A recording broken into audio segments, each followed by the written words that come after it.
அனைவருக்கும் இனிய மதிய வணக்கம்.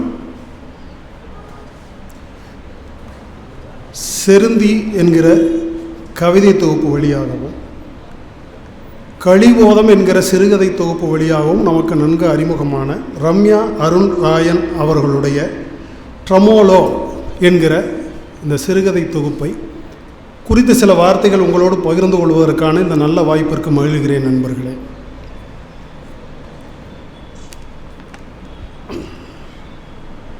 எழுத்து பிரசுரம் வெளியிட்டிருக்கிற இந்த புத்தகத்தின் விலை 140 ரூபாய். அட்டைப்படம் எவ்வளவு நேர்த்தியாக இருக்கிறது பாருங்கள். இந்த அட்டைப்படம் நமக்கு இந்த தொகுப்பில் இருக்கிற கதைகளை பற்றி நமக்கு ஒரு அறிமுகத்தை தந்து விடுகிறது. இந்த தொகுப்பில் உள்ள கதைகள் அனைத்தும் கிறிஸ்துவ மதத்தை பின்பற்றுகிற மக்களின் வாழ்வியலை பேசுகிற கதைகள். இவை எல்லாமே வெள்ளாப்பு என்ற ஒரு கதை.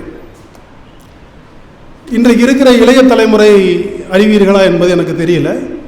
எங்களை போன்றவர்களுக்கு அந்த காலத்தில் புத்தகங்களில் கிழிந்த தாள்களை ஒட்டுவதற்கு விலையில்லா டிவி, விலையில்லா மிக்சி கிரைண்டர் மாதிரி விலையில்லா பசைங்கிறது அந்த வேப்ப மரத்து பிசின் தான். அந்த வேப்ப மரத்து பிசினை கலெக்ட் பண்ணுறதுக்காக ஒரு பையன் வேப்ப மரங்கள் இருக்கிற இடத்துக்கு போகிறான். அப்போ ஒரு மரத்துக்கு மட்டும் போகாத, புப்பமால் மரம், அந்த மரத்திற்கு போகாத. அது அந்த பையனுக்கு மட்டுமல்ல, அந்த ஊரில் இருக்கிற பெரியவர்களும் அச்சப்படுகிற ஒரு மரம் அது. அந்த மரத்துக்கு போகாதன்றாங்க. ஆனால் இது இளங்கன்று அல்லவா, அதுக்கு பயம் இல்லை. அதோடு அந்த மரத்தில் தான் நிறைய பிசுனு இருக்குது. அதனால் மரத்தில் ஏறுறான், பிசுனை கலெக்ட் பண்ணுறான். கலெக்ட் பண்ணிவிட்டு இறங்கும்போது எதிர்பாரா விதமாக அந்த ஆணியில் இவனுடைய டவுசருடைய ஒரு பகுதி மாட்டிக்குது. அதை விடுவிக்கிற முயற்சியில் தவறி கீழே விழுந்துடுறான். நல்ல வேளையாக மிகப்பெரிய அடி எதுவும் படலை. ஆனால் அதற்கப்புறம் அவங்க அம்மாட்ட அடி வாங்குறான், கீழே விழுந்து சுற்றி இருக்கவங்க பேசுகிறதுக்கு. அது வேறு விஷயம். அப்போ அவனை வீட்டுக்கு கூட்டிகிட்டு அப்போ அந்த காலுக்கு எண்ணெயெல்லாம் தடவி செய்யும் பொழுது தான் அந்த பெண்ணுடைய கதையை கேட்குறான். அங்கே இருந்த ஒருத்தங்க சொல்கிற அந்த கதையை கேட்குறான். ஒரு துயர சித்திரமாக விரிகிறது அந்த கதை. பிழைப்புக்காக புலம்பெயர்ந்து எங்கோ இருந்து கணவனோடு வருகிற ஒரு பெண் அவள். அங்கே ஒரு பிரிட்டிஷ் பீரியட் அந்த இது இழுப்பாங்க இல்லைங்களா, பங்கான்னு சொல்லி இழுப்பாங்க இல்லைங்களா, காற்று வருவதற்காக. அந்த வேலைக்கு அவர்கள் நியமிப்பது வழக்கமாக காது கேட்காத, வாய் பேச முடியாதவளை தான் நியமிப்பார்கள். ஏன்னா அப்போ தான் ரகசியங்கள் வெளியில் போகாது அப்படின்னு. அவங்க மேலே இருப்பாங்க, இவங்க கீழே உட்காந்துருக்கணும், அந்த மணிக்காக காத்திருக்கணும். மணி அடிச்சோன்னா இவங்க அசைக்க ஆரம்பிக்கணும், உள்ளே காற்று வரும். 2 பேர் டியூட்டி மாறி மாறி போகிறாங்க. அதில் 2 பேரில் ஒருத்தர் உண்மையிலேயே அது மாதிரி குறைபாடு உடையவர். இந்த பெண்ணுடைய கணவர் பொய் சொல்லி பிழைப்புக்காக அந்த வேலையை செய்கிறார். அப்போ இவருக்கு ஒரு சின்ன சந்தேகம் வந்துடுது. அவங்களுக்கு இங்கே பேசப்பட்ட ஒரு விஷயம் வெளியில் போயிருக்கு, இவன் மூலமாக போயிருக்குமோ அப்படின்னு ஒரு சந்தேகம் வந்துடுது. இந்த சூழ்நிலையில் அந்த பெண் கன்சீவாக இருக்கா. அப்போ பெண்களுக்கு இயல்பாக இருக்கிற அந்த ஓங்கரிப்பு மாதிரியான உடல் உபாதைகளுக்கு காரணமாக அவள் அடிக்கடி வெளியில் வாந்தி எடுக்க இந்த மாதிரி வரும்போது உறக்கமில்லாமல் இரவிலே உலாத்துகிற அந்த ஆங்கிலேய அதிகாரியின் கண்ணில் அவள் பட்டுறான். அப்போ அவனுக்கு ஒரு குரூரமான எண்ணம் வருது, இவன் உண்மையிலே காது கேட்காதவனா அப்படின்னு பார்க்கணுன்னு அவளை தூக்கிட்டு வாங்க. அவளை சிதைக்கிறார்கள், கத்துறா, அலறா, கதறா. ஒரு ஸ்டேஜுக்கு மேலே இவன் பொறுக்க முடியாமல், ஐயா விட்டுருங்க, எங்களை அங்கே எங்கேயாவது போயிடுறாங்களே விட்டுருங்கன்னு சொல்லும்போது இமீடியட்டாக அவனை சுட்டு கொண்டு விடுகிறார். இந்த பெண்ணும் சிதைந்து போகிறாள், அவள் வயிற்று இருக்கிற கருவும் சிதைந்து போகிறது. அந்த பெண் அங்கே இருக்கிற அந்த வேப்ப மரத்தில் தூக்கிட்டு தற்கொலை செய்து கொள்கிறார். இவ்வளோ கொடுமையான கதை பாரு. இந்த கதையை கேட்குறான் அந்த பையன். எல்லாரும் உறங்குகிறார்கள். இந்த பையனுக்கு ராத்திரியில் விழிப்பு வருகிறது. நேரம் அந்த மரத்துக்கிட்ட போகிறான். போய் அந்த மரத்தை அப்படியே கட்டி தழுவிட்டு எம்மோ அப்படின்னு கூப்பிட்றான். அதோடு நிற்காம மெல்ல அந்த மரத்தை சுற்றி வரலாம். அந்த மரத்தின் உள்ள ஒரு பகுதி, உள்ளடங்கிய ஒரு பகுதி, கிட்டத்தட்ட ஒரு மடி மாதிரியான ஒரு அமைப்பு அங்கே இருக்குது. அதில் போய் படுத்துறான். எம்மாவும் மறுபடியும் கூப்பிட்டுக்கு படுத்துறான். அப்படி தூங்கிடுறான். தாயின் மடியில் தலை வைத்து இருந்தால் துயரம் தெரிவதில்லை. என்ன அற்புதமான விஷயம் பாருங்க. தூங்கிடுறான் அப்படியே. அவன் அந்த மரத்தை அம்மான்றான். அந்த மரம் அவனை தலையை கோதி அவனை தூங்க வைக்குது. ரொம்ப அற்புதமான ஒரு காட்சி. அப்புறம் அவங்க அப்பா வர்றாரு, அவன் மேலே ஒரு டார்ச் அடிக்கிறாரு, விழிச்சிக்கிறான், பாப்பான்னு கூப்பிட்றாரு, கையை பிடிச்சி கூப்பிட்டு போகிறாங்க. வார்த்தைகளற்ற மௌனம் இந்த சிறுகதையின் உச்சம். நான் அந்த இடத்த தான் கருதுறேன். அந்த இடத்துல ஒரு வார்த்தையும் இல்லை, ஏன்னா இங்கே வந்த அப்படிலாம் எதுவுமே கேட்கல. ரொம்ப அற்புதமான கதை. இதில் எனக்கு ஆச்சரியமான விஷயங்கள் என்ன அப்படின்னா, அவர் ஒரு கவிஞரும் கூட. அந்த பிசின் அந்த மரத்தில் இருக்கு, அதன் மேலே அந்த சூரிய ஒளி விழுகுது, ஒரு ஒளி கற்றை அது மேலே விழுகுது. உருகி வழிய காத்திருக்கும் தங்க சொட்டு அப்படின்றாங்க. ஆடி போயிட்டேன், என்ன வரி அது? அப்போ உண்மையில் வாசிக்கிற எவரையும் இந்த வரி பிசின் போல அவர்கள் மனதில் ஒட்டி கொள்கிறது. அவ்வளோ அற்புதமான வரி. அதே மாதிரி இன்னொரு இடத்துல அவங்க என்ன சொல்கிறாங்க அப்படின்னு கேட்டிங்கன்னா, அந்த மரம் உட்கார்ந்து இருக்கிறது கையை மேலே தூக்கி கொண்டு இருக்கிற ஒரு பெண்ணுடைய உருவம் போல இருக்கிறது அப்படின்னு சொல்கிறாங்க. எனக்கு ரொம்ப ஆச்சரியம் என்னென்னா, பிஏபி பக்கத்தில் பொள்ளாச்சி குவார்ட்டர்ஸில் நான் இருக்கும் பொழுது நான் பறவைகளை படம் எடுக்கக்கூடியது. ஒரு மைனா ஒரு மரத்தில் உட்காந்துருக்கு, அதுக்கு பக்கத்தில் ஒரு ஆந்தை உட்காந்துருக்கு. இது நம்ம சாதாரணமாக எடுக்கிறேன். 2 பறவைகள் அமர்ந்துருக்கிற ஒரு காட்சி எடுக்கிறேன். எடுத்துகிட்டு வீட்டில் வந்து சிஸ்டத்தில் நான் போடும்போது தான் பார்க்குறேன், ஒரு தோற்ற மயக்கம் இருக்கிறதுல என்னென்னா, ஒரு பெண் இப்படி தலையை சாய்ச்சி இப்படி வைத்திருப்பது போன்ற ஒரு தோற்றம் இருக்குது. அந்த பெண்ணின் மார்பு பகுதியில் அந்த ஆந்தை அந்த குழியில் இருப்பதாகவும், அந்த பெண்ணின் தோளில் அந்த மைனா அமர்ந்திருப்பது போலும் ஒரு தோற்ற மயக்கம் எனக்கு கிடைக்குது. எனக்கு இந்த கதையை படிக்கும் பொழுது எனக்கு அதுதான் தோணுச்சு. ரொம்ப ஒரு அற்புதமான கதை. ஒரு சின்ன விஷயந்தான், அதை ஒரு தாய்மை உள்ளத்தோடு அதை சொல்லியிருக்கிறாங்க அப்படின்னு. கொக்கு முடின்னு ஒரு கதை இருக்குது, பேரே வித்தியாசமாக இருந்தது. கொக்கு முடி இப்போ நிறைய பேசினாங்க, 3ஆம் பாலினத்தவர்கள். நமக்கு ஒரு பொது புத்தி இருக்கு இல்லையா சமுதாயத்துக்கு, அவர்களை பற்றி கீழ்த்தரமாக நினைக்கிற ஒரு பொது புத்தி 3ஆம் பாலினத்தவர்கள். அந்த பொது புத்தியோடு இருக்கிற ஒருத்தன், அவன் கூட ஒரு தவிர்க்க முடியாத ஒரு பயணம், அவன் வாகனத்தில் பயணம் செய்கிற ஒரு 3ஆம் பாலினத்தவர். இவர்களுக்கிடையான உரையாடல் அப்படிலாம் நீண்டு போகிறது. ரொம்ப அற்புதமான விஷயம் என்னென்னா, அவர்களுக்கிடையில் ஒரு மெல்லிய நேசம் மலர்கிறது. அதை ரொம்ப அழகாக அவங்க அந்த கதையில் சொல்லியிருப்பாங்க. அதே மாதிரி இருண்மைன்னு ஒரு கதை இருக்குது. இருண்மைன்னு சொல்லிட்டு ஒவ்வொரு கதையுமே வித்தியாசமான தளங்களாக இருக்குது. நீங்கள் யோசிச்சு பாருங்களேன், நீங்கள் ஒரு வீட்டுக்கு புதுசாக குடி போகிறீங்க, அந்த வீட்டில் ஏற்கனவே ஒரு விலை மாதம் இருந்திருக்காங்க. அந்த வீட்டு பெண்ணுடைய நிலைமை என்ன? அவங்களுக்கு அங்கே வாழ வேண்டிய சூழ்நிலை இருக்குது. சூசன்னா என்கிற அந்த பெண், அப்போ கணவன் ஒரு புறம் விருப்பமில்லாத உறவுக்கு அவளை ஆட்படுத்துகிற அந்த கொடுமை ஒரு பக்கம், அந்த வீட்டில் இருக்கிற பழைய வாடிக்கையாளர்கள்லாம் இரவு நேரத்தில் வந்து பார்க்குற கொடுமை ஒரு பக்கம், வித்தியாசமான ஒரு இதாக இருந்தது. அப்போ ஒரு பெண்ணுடைய உணர்வு ரொம்ப நுட்பமாக அவங்க சொல்லிகிட்டே போகிறாங்க. ஒரு ஸ்டேஜில் அந்த சூசனாவுடன் உரையாட ஆரம்பிச்சிருக்காங்க. முக்கியமான விஷயம் என்னென்னா, அவங்க வைத்திருந்த விட்டு போயிருந்த டைரியில் நிரந்தர வாடிக்கையாளர்கள் இருக்கிறார்கள் இல்லைங்களா, அதில் ஒரு கணவன் பெயர் இருக்கு. ஒவ்வொரு கதையுமே வித்தியாசமாக. அதே மாதிரி ஒரே முழுத்த பானைன்னு ஒரு கதை. அந்த கதை என்ன அப்படின்னு கேட்டிங்கன்னா, எல்லா குடும்பங்கள் இருக்கிறது தான். அத்தை பொண்ணு மாமன் பையன் பொருளாதார இதில் திருமணம் செய்கிறது. அங்கே பெரிய பியூட்டி என்னென்னு கேட்டிங்கன்னா, அத்தை மட்டும்தான் அந்த பானையில் வந்து திருமணத்தன்றைக்கு வந்து பொங்கல் வைக்கணும். அவங்க வைக்கிறாங்க. சுதந்திர காசுன்னு சொல்லி கல்யாணம் பண்ணி பொண்ணு மாப்பிள்ளை வரும்போது உரிமைப்பட்டவர்கள் போய் எனக்கு காசு கொடுன்னு கேட்கணும். காசுலேருந்து பவுன் வரைக்கும் எது வேணால் கிடைக்கும். இந்த கதை முழுக்க தன்னை அவன் திருமணம் செய்து கொள்ளவில்லையே, திருமணம் செய்துலாம் போயிட்டானே அப்படிங்கிற அந்த ஏக்கத்துக்கும் அதுதானே யதார்த்தம் அப்படிங்கிறதுக்கு இடையில் அந்த ஊசல் ஆடிக்கிட்டே இருக்கா அந்த பொண்ணு. அவள் எங்கே நிலை கொள்கிறாள் என்பது நீங்கள் கதையை படிச்சிங்கன்னா தெரியும். 89வது நிமிடம் என்று ஒரு கதை, கால்பந்தாட்ட வீரன். சில காரணங்களால் அவனுடைய அப்படி ஃப்ரீஸ் ஆகி நின்றுது, அவனுடைய உலகம் ஃப்ரீஸ் ஆகி நின்றுது. ஆனால் அவனுக்கு சமமான ஒரு எதிரி இருக்கான் இல்லையா, எல்லாரும் அவனுக்கு இதாக இருக்குது, அவன் மட்டும் அவன் நினைவுலேருந்து போக மாட்டேறான். இது இந்த கதையை பேசுகிறது. அதே மாதிரி 8 அடி விரிசல், எல்லாருமே பார்த்து பயப்படுகிற ஒரு கள்வன், திருடுறேன், கொள்ளக்காரன். அவன் ஒரு வீட்டுக்கு திருட போகும்போது அங்கே அவனுக்கு வேறொரு அனுபவம் கிடைக்குது. அங்கே வீட்டில் இருந்து ஒருத்தன் வெளியில் வர்றான். அவன் யாருன்னு கேட்டால் அந்த வீட்டில் இருக்கிற பெண்ணுடன் முறை தவறிய உறவு வைத்திருக்கிறவன். அப்போ அவர்களுக்கு இருவருக்குமான உரையாடல். அவன் இவன்ட்டு ஒரு வேண்டுகோள் வைக்கிறான், அந்த வேண்டுகோளை இவன் நிறைவேற்றினானா அப்படிங்கிறது அந்த கதை பேசுகிறார். அப்புறம் வேட்டச்சியக்கான ஒரு கதை. ரொம்ப எனக்கு ரொம்ப ஆச்சரியமான விஷயமே, ஒரு கதை போல் இன்னொரு கதை இல்லை.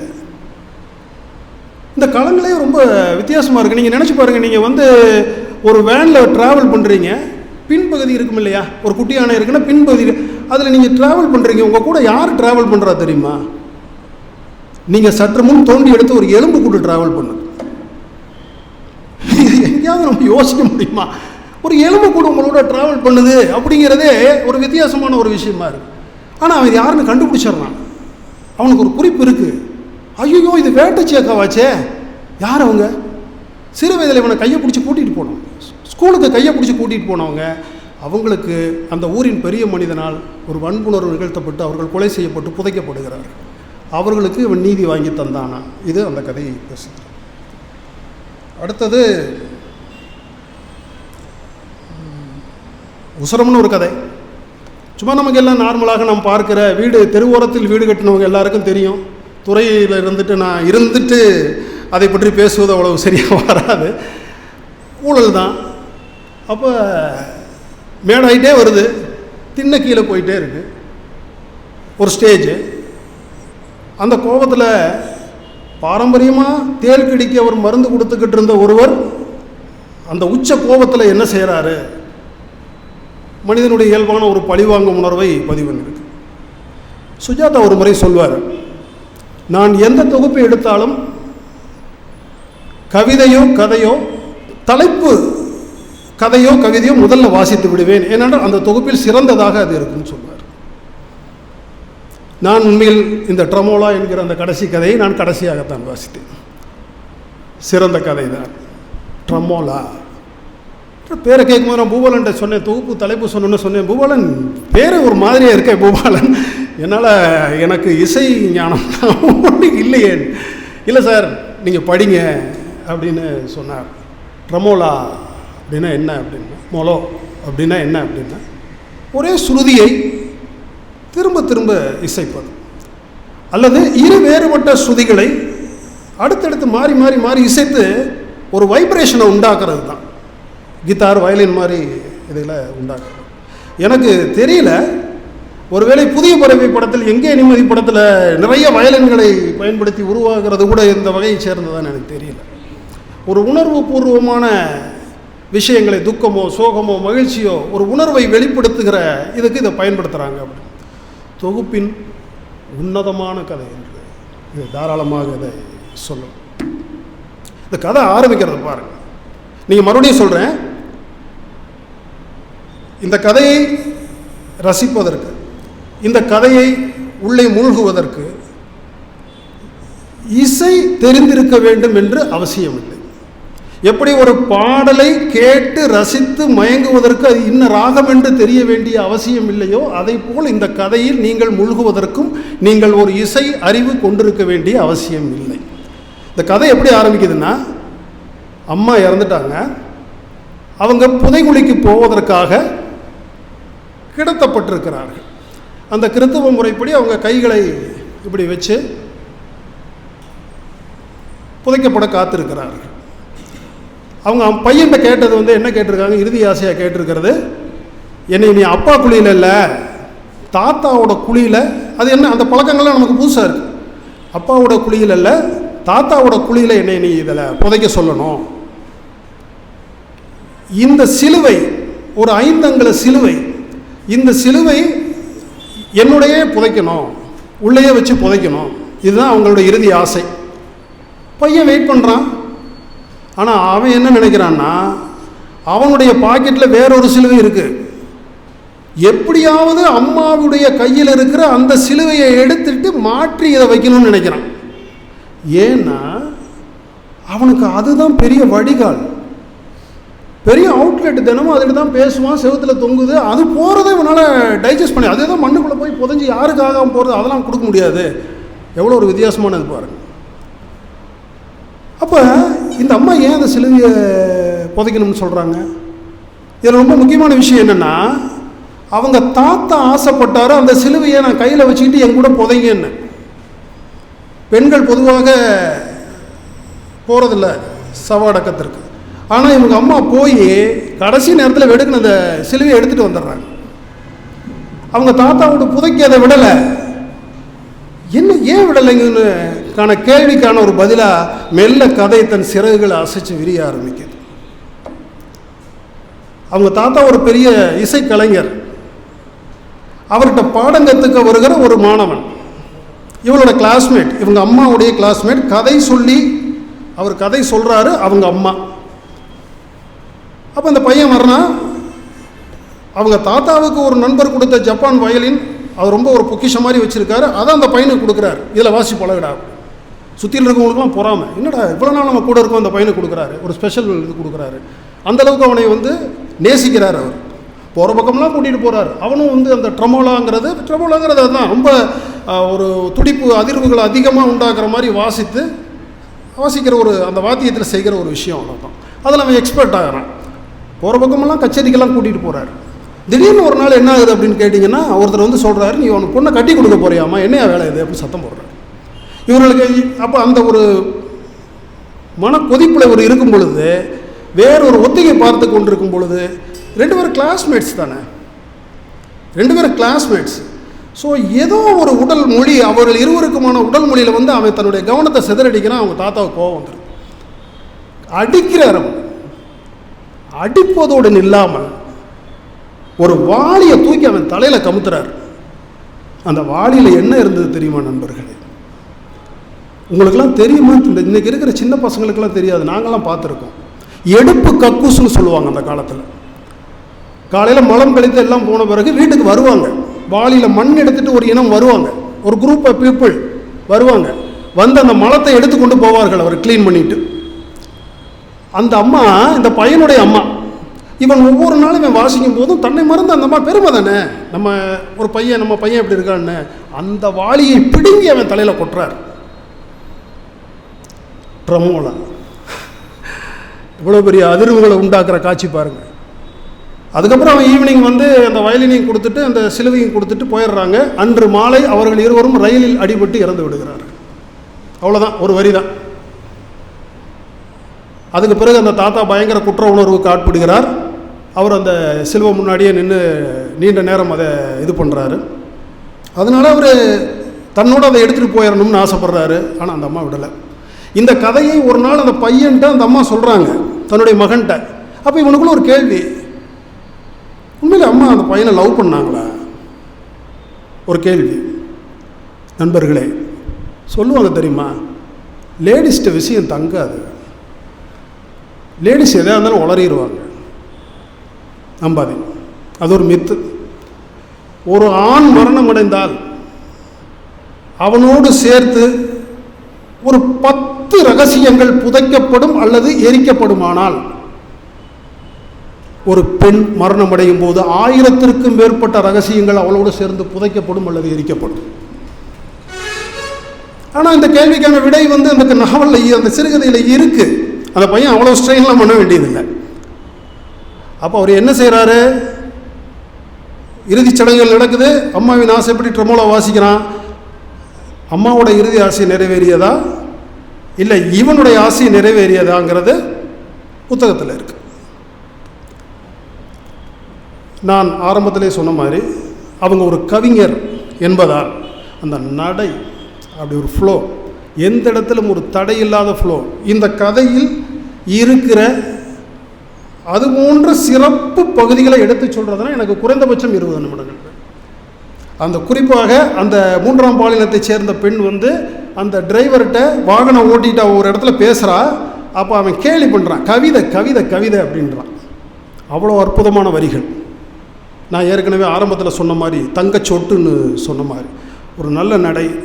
நண்பர்களே, நான் அறியாத ஒரு உலகம், கிறிஸ்தவ மதத்தை சேர்ந்தவர்களுடைய வாழ்க்கை முறை. நான் அறியாத உலகம், நான் அறியாத மனிதர்கள், நான் அறியாத கலாச்சாரம், நான் அறியாத பழக்க வழக்கங்கள், எல்லாத்தையும் இந்த சின்ன புத்தகத்தில் அவ்வளோ அழகாக கொண்டு வந்திருக்காங்க. ரொம்ப அற்புதமாக இருக்கு. அதே மாதிரி அவங்க யாருக்கு சமர்ப்பணம் பண்ணியிருக்காங்கன்னா, ஒரு வேப்ப மரத்துக்கு சமர்ப்பணம் பண்ணியிருக்காங்க. இதில் பெரிய பியூட்டி என்னென்னா, இந்த வெள்ளாப்புங்கிற கதைக்கு ஒரு வேப்ப மரத்தை பற்றி அவங்க எழுதுகிறாங்க. அவங்க பொண்ணுக்கு அம்மா போட்டுருது.